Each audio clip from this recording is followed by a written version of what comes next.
Chapter 34. A Queen's Girl.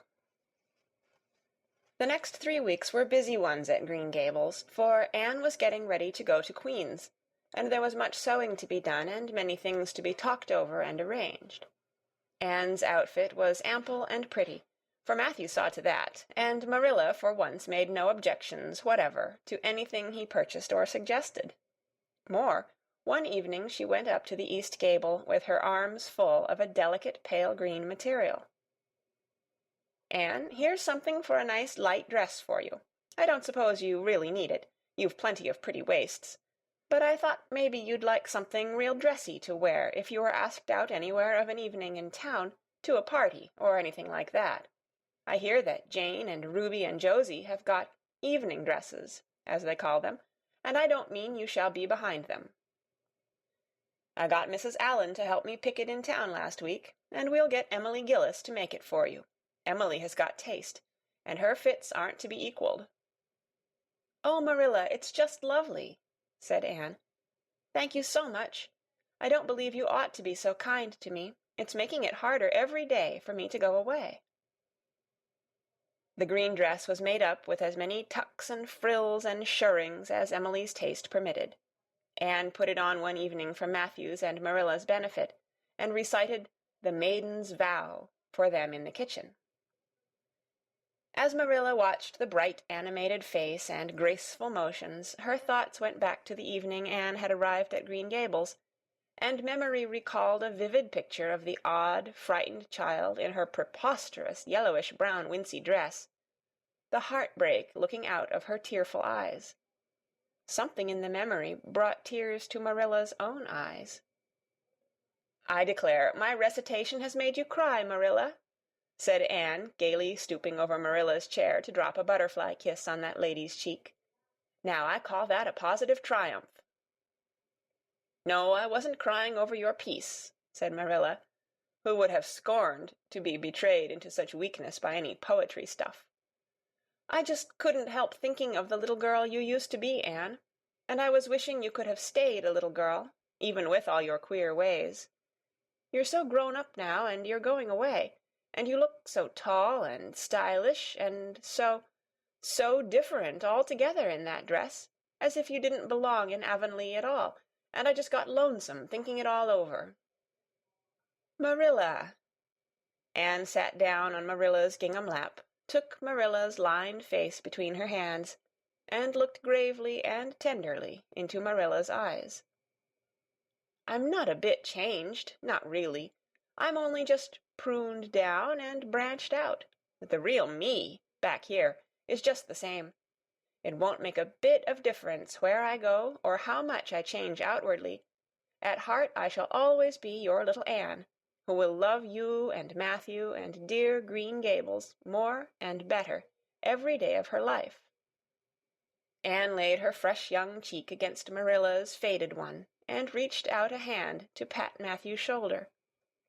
Marilla would have given much just then to have possessed Anne's power of putting her feelings into words, but nature and habit had willed it otherwise, and she could only put her arms close about her girl and hold her tenderly to her heart, wishing that she need never let her go.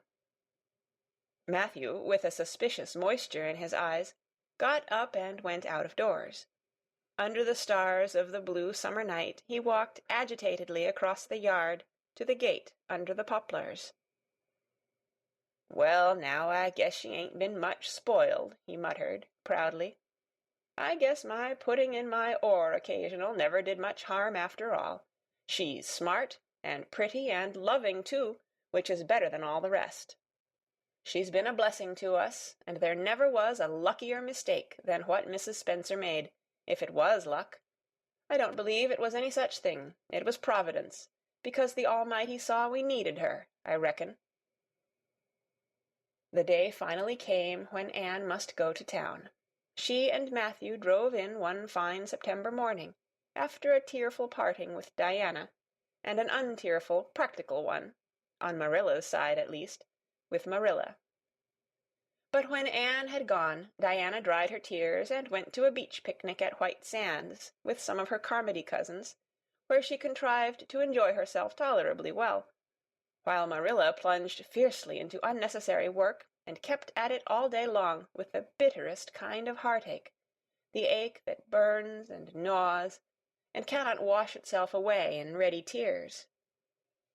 But that night, when Marilla went to bed, acutely and miserably conscious that the little gable room at the end of the hall was untenanted by any vivid young life, and unstirred by any soft breathing, she buried her face in her pillow and wept for her girl in a passion of sobs that appalled her, when she grew calm enough to reflect how very wicked it must be to take on so about a sinful fellow creature.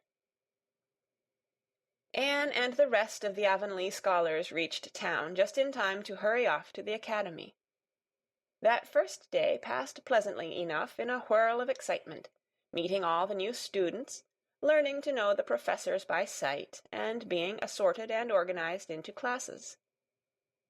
Anne intended taking up the second-year work, being advised to do so by Miss Stacy. Gilbert Blythe elected to do the same. This meant getting a first-class teacher's license in 1 year instead of 2, if they were successful, but it also meant much more and harder work. Jane, Ruby, Josie, Charlie, and Moody Spurgeon, not being troubled with the stirrings of ambition, were content to take up the second-class work. Anne was conscious of a pang of loneliness when she found herself in a room with 50 other students, not one of whom she knew, except the tall, brown-haired boy across the room, and knowing him in the fashion she did not help her much, as she reflected pessimistically. Yet she was undeniably glad that they were in the same class. The old rivalry could still be carried on, and Anne would hardly have known what to do if it had been lacking. "I wouldn't feel comfortable without it," she thought. "Gilbert looks awfully determined. I suppose he's making up his mind, here and now, to win the medal. What a splendid chin he has! I never noticed it before. I do wish Jane and Ruby had gone in for first class, too. I suppose I won't feel so much like a cat in a strange garret when I get acquainted, though. I wonder which of the girls here are going to be my friends. It's really an interesting speculation. Of course, I promised Diana that no Queen's girl, no matter how much I liked her, should ever be as dear to me as she is, but I've lots of second-best affections to bestow. I like the look of that girl with the brown eyes and the crimson waist. She looks vivid and red-rosy. There's that pale, fair one gazing out of the window. She has lovely hair, and looks as if she knew a thing or two about dreams. I'd like to know them both, know them well enough to walk with my arm about their waists and call them nicknames. But just now I don't know them, and they don't know me, and probably don't want to know me particularly. Oh, it's lonesome." It was lonesomer still when Anne found herself alone in her hall bedroom that night at twilight. She was not to board with the other girls, who all had relatives in town to take pity on them. Miss Josephine Barry would have liked to board her, but Beechwood was so far from the academy that it was out of the question. So Miss Barry hunted up a boarding-house, assuring Matthew and Marilla that it was the very place for Anne. "The lady who keeps it is a reduced gentlewoman," explained Miss Barry. "Her husband was a British officer, and she is very careful what sort of boarders she takes. Anne will not meet with any objectionable persons under her roof. The table is good, and the house is near the academy, in a quiet neighborhood." All this might be quite true, and indeed proved to be so, but it did not materially help Anne in the first agony of homesickness that seized upon her.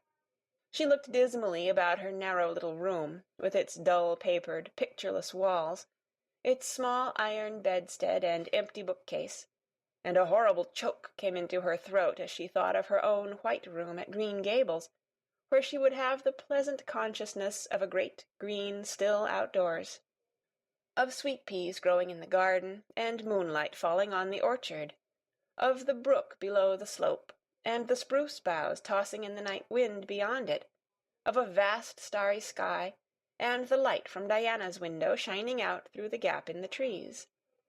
Here there was nothing of this.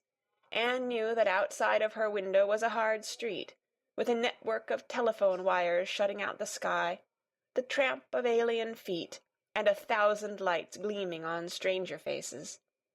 She knew that she was going to cry, and fought against it. "I won't cry. It's silly and weak. There's the third tear splashing down by my nose. There are more coming. I must think of something funny to stop them. But there's nothing funny except what is connected with Avonlea, and that only makes things worse. 4, 5. I'm going home next Friday, but that seems 100 years away. Oh, Matthew is nearly home by now, and Marilla is at the gate, looking down the lane for him. 6, 7, 8. Oh, there's no use in counting them. They're coming in a flood presently. I can't cheer up. I don't want to cheer up. It's nicer to be miserable." The flood of tears would have come, no doubt, had not Josie Pye appeared at that moment. In the joy of seeing a familiar face, Anne forgot that there had never been much love lost between her and Josie. As a part of Avonlea life, even a Pye was welcome. "I'm so glad you came up," Anne said sincerely. "You've been crying," remarked Josie, with aggravating pity. "I suppose you're homesick. Some people have so little self-control in that respect. I've no intention of being homesick, I can tell you. Town's too jolly after that poky old Avonlea. I wonder how I ever existed there so long. You shouldn't cry, Anne. It isn't becoming, for your nose and eyes get red, and then you seem all red. I'd a perfectly scrumptious time in the academy today. Our French professor is simply a duck. His mustache would give you kerwollops of the heart. Have you anything eatable around, Anne? I'm literally starving. Ah, I guessed likely Marilla'd load you up with cake. That's why I called round. Otherwise I'd have gone to the park to hear the band play with Frank Stockley. He boards same place as I do, and he's a sport. He noticed you in class today and asked me who the red-headed girl was. I told him you were an orphan that the Cuthberts had adopted, and nobody knew very much about what you'd been before that." Anne was wondering if, after all, solitude and tears were not more satisfactory than Josie Pye's companionship, when Jane and Ruby appeared, each with an inch of Queen's color ribbon, purple and scarlet, pinned proudly to her coat. As Josie was not speaking to Jane just then, she had to subside into comparative harmlessness. "Well," said Jane with a sigh, "I feel as if I'd lived many moons since the morning. I ought to be home studying my Virgil. That horrid old professor gave us 20 lines to start in on tomorrow. But I simply couldn't settle down to study tonight. Anne, methinks I see the traces of tears. If you've been crying, do own up. It will restore my self-respect, for I was shedding tears freely before Ruby came along. I don't mind being a goose so much if somebody else is goosey too. Cake? You'll give me a teeny piece, won't you? Thank you. It has the real Avonlea flavor." Ruby, perceiving the Queen's calendar lying on the table, wanted to know if Anne meant to try for the gold medal. Anne blushed and admitted she was thinking of it. "Oh, that reminds me," said Josie. "Queen's is to get one of the Avery scholarships after all. The word came today. Frank Stockley told me. His uncle is one of the board governors, you know. It will be announced in the academy tomorrow." An Avery scholarship! Anne felt her heart beat more quickly, and the horizons of her ambition shifted and broadened as if by magic. Before Josie had told the news, Anne's highest pinnacle of aspiration had been a teacher's provincial license, first class, at the end of the year, and perhaps the medal. But now in one moment Anne saw herself winning the Avery scholarship, taking an arts course at Redmond College, and graduating in a gown and mortar-board, before the echo of Josie's words had died away. For the Avery scholarship was in English, and Anne felt that here her foot was on native heath.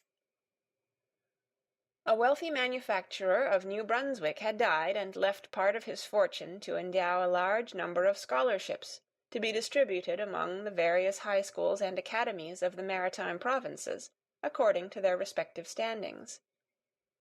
There had been much doubt whether one would be allotted to Queen's, but the matter was settled at last, and at the end of the year the graduate who made the highest mark in English and English literature would win the scholarship. $250 a year for 4 years at Redmond College. No wonder that Anne went to bed that night with tingling cheeks. "I'll win that scholarship if hard work can do it," she resolved. "Wouldn't Matthew be proud if I got to be a B.A.? Oh, it's delightful to have ambitions. I'm so glad I have such a lot. And there never seems to be any end to them. That's the best of it. Just as soon as you attain one ambition, you see another one glittering higher up still. It does make life so interesting.